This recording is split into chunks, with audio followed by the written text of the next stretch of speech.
Good morning and welcome to the Sobrato Center for Nonprofits Redwood Shores.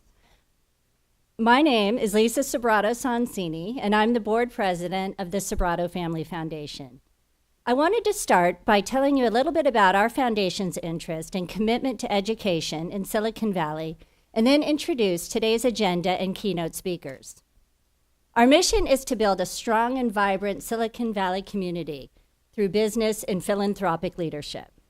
We are especially pleased to have this event in our new Redwood Shores Nonprofit Center, which opened last year.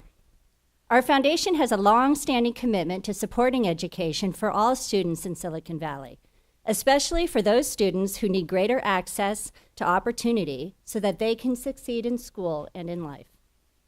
We are starting our second year of operating a new education fund, which includes expanding our general operating support program to more education-focused nonprofits.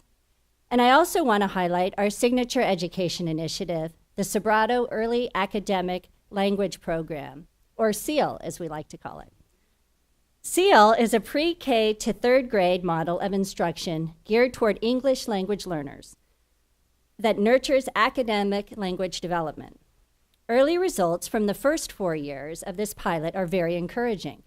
We are seeing an acceleration of the students' progress on the California English Development Test compared to other students who didn't receive the program.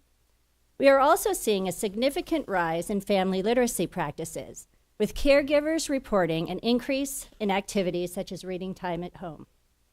As you can see, there's a lot going on at the foundation, and we now have a new CEO to lead it all. Today, I'm very excited about this. Today, can you tell?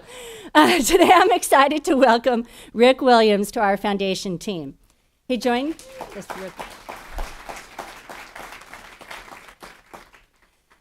us in February to deepen our work and partnership in the community. We're very excited to have you.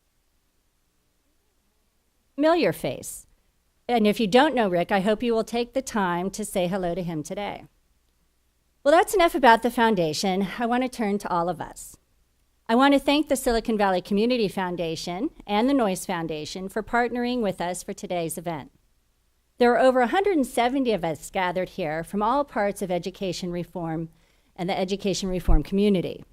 And I believe this is a perfect picture of the collective effort it is going to take to ensure our students are prepared to be successful in college and careers. Right now, we are facing a huge opportunity in this valley. We are one of the most prosperous economies in the world, and our companies are looking to recruit highly skilled 21st century education workers, or 21st century workers. But the jobs are right here at our doorstep, yet our students are not being prepared to compete for them. I believe we have a responsibility for nurturing the human talent that is all around us. This includes the students who are struggling the most. We have at least 75,000 students in this valley who are not meeting our most basic standards of academic achievement. With the new Common Core standards, we are going to be asking them to do even more. We have an opportunity to make a difference in these kids' lives by transforming their learning experiences and preparing them for success. And this is what today's program is all about. We want to explore what the more rigorous Common Core standards will require of students and how we prepare ourselves, our principals, our teachers, and our students to face these new realities. Our first job is to make a commitment to the fundamental belief that all of our students can succeed. And, even more importantly, to develop the tools and resources to support this success. Our guest presenters will share their knowledge and experience about what it will take to get there. I will introduce our two keynote speakers, Dr. Uri Treisman and Eduardo Briceo. Our moderator, Alexa Colwell, will introduce our panelists who will come afterward. I'll start with Alexa, our moderator, who has worked for over 20 years guiding education initiatives and working in the education reform community. She's currently Managing Director of Philanthropy Futures, where she has served as an advisor to our family and helped us create our new education focus. She's also a visiting practitioner at Stanford Center on Philanthropy and Civil Society. Dr. Uri Treisman is a mathematician who earned his doctorate from UC Berkeley. He is currently the director of the Charles A. Dana Center and a professor of mathematics at the University of Texas at Austin. He He is credited with pioneering the Emerging Scholars Program, or ESP, aimed at helping students from underprivileged backgrounds excel in calculus and other courses in science, a program now available in college campuses across the United States. This work challenged assumptions that students of poverty and color were failing due to their lack of motivation and educational background, and replaced remedial approaches with honors programs. This groundbreaking work earned him recognition from the Macarthur Foundation with the 1992 Macarthur Fellowship, also known as a Genius Grants. The Harvard Foundation also named him as the 2006 Scientist of the Year for his contributions to mathematics. Dr. Treisman describes himself as an educational architect whose real work is to design educational interventions and programs for use at scale. He describes his life purpose as ensuring that the accident of where children live is not an impediment to their pursuit at the highest levels of mathematics and science. It is my pleasure to welcome Dr. Treisman as our distinguished speaker today. He'll be speaking in a moment, but before he speaks, we're on a tight agenda, no applause or anything. No. You can applaud as he comes up, but before he speaks, our session will start with a review of the research by another superstar, Eduardo Briceo, CEO of Mindset Works, an organization he co-founded with Dr. Carol Dweck and Dr. Lisa Blackwell to equip people with the core beliefs and learning strategies needed for success. Eduardo's engaging TEDx talk on the growth mindset is definitely worth Googling. Eduardo emigrated with his family from Venezuela, and he attended the University of Pennsylvania, earning degrees in economics and chemical engineering. He later went to Stanford and earned master's degrees in both business and education. We asked Eduardo about what motivates him to do his work after a professional life in investment banking and venture capital. I'd like to. He wrote, "I feel that developing life's interests, a sense of self-efficacy, and a constant focus on continued personal growth helps people make the most out of life. I'd like for schools to be a place that bring equal life opportunity to all children. And in order to do that, we need schools to develop those passions, self-efficacy, and drive toward growth." I want to invite Eduardo to the stage now to kick us off. Thank you.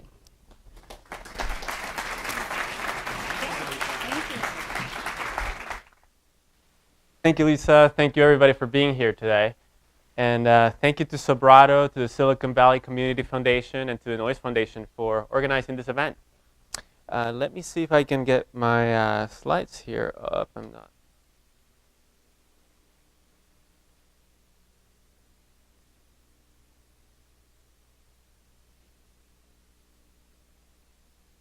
Perfect, thank you.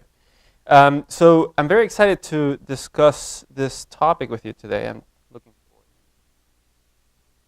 of how to prepare students for success in today's world and tomorrow's world. How do we prepare them for success in school, life, and work? And I think it's a critical question because the world is demanding more of people.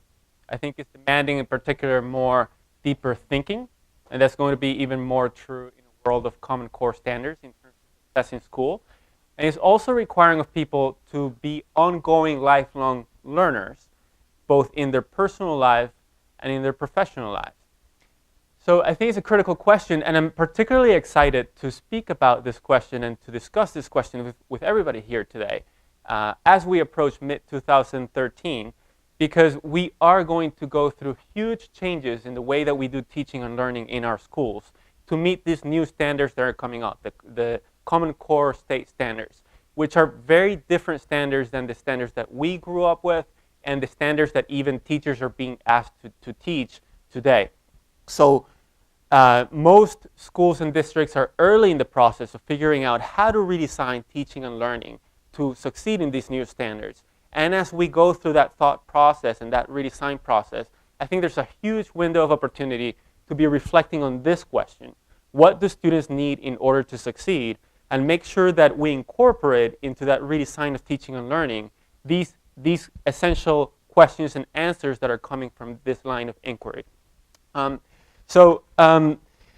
I'm going to do is I'm going to review a lot of research that has been done on this field, on psychology, education, and other fields that has gone through a lot of different names, and it's been relatively siloed and there's a lot of it. It goes by names like college and career readiness, or 21st century skills, 21st century competencies, motivation, mindset, grit, persistence, self-efficacy.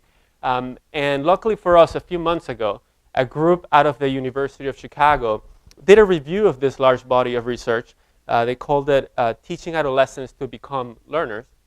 And their objective was to create a framework to organize this research to help us understand it and to distill what are the key elements that this research is telling us are needed for students to succeed, and particularly the elements that we can influence, and what can we do in our schools to better prepare students to be learners, to be driving their own learning and growth.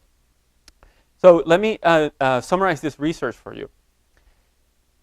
One key insight from this research, which is probably apparent to all of us today without needing to look at the research, is that key to outcomes is our behaviors.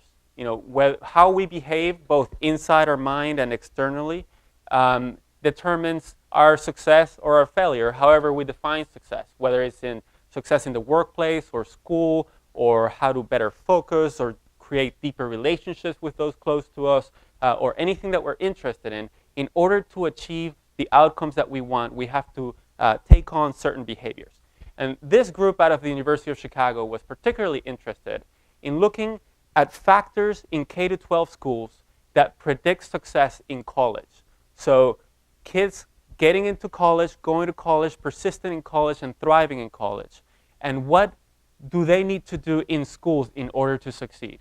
And the set of behaviors that the research points to are behaviors about taking charge of your own learning, being active participants in the learning process. So there are things like engaging actively, discussing things, doing things, thinking deeply, connecting to prior knowledge, working on strengths as well as working on weaknesses, like the people who achieve the greatest levels of expertise do. Focusing on the work at hand, resisting distractions, trying hard, persevering upon challenges, and seeking strategies when we encounter challenges. So I think it's pretty apparent to everybody here that when students do these things, they succeed. And it's very important for them to do these things in order to succeed. Now, often when we see students not doing this, our inclination is to try to change these behaviors directly. So we might tell students, do your homework, or ask questions, or think deeply, or try hard, or focus, or don't get distracted. And what the research shows is that that's not nearly as effective at work as working on factors that lead to these behaviors. And in particular, two sets of factors. One is a set of beliefs that students have, and there's 4 very specific beliefs that this research group identified in the research that students need to have. We'll talk about those beliefs. And second is know-how, understanding how to go about the learning process and how to go about the growth process. It is a combination of these two things that I think is the greatest opportunity for us to improve our teaching and learning environment in our schools, to succeed in the Common Core, and more broadly to prepare students for life outside of school. So I'll talk a little bit more about what they mean by beliefs and know-how, but first let me show you a quick video of a child that is very, very excited because he has just realized that his beliefs lead to behaviors that lead to success. Let's take a look.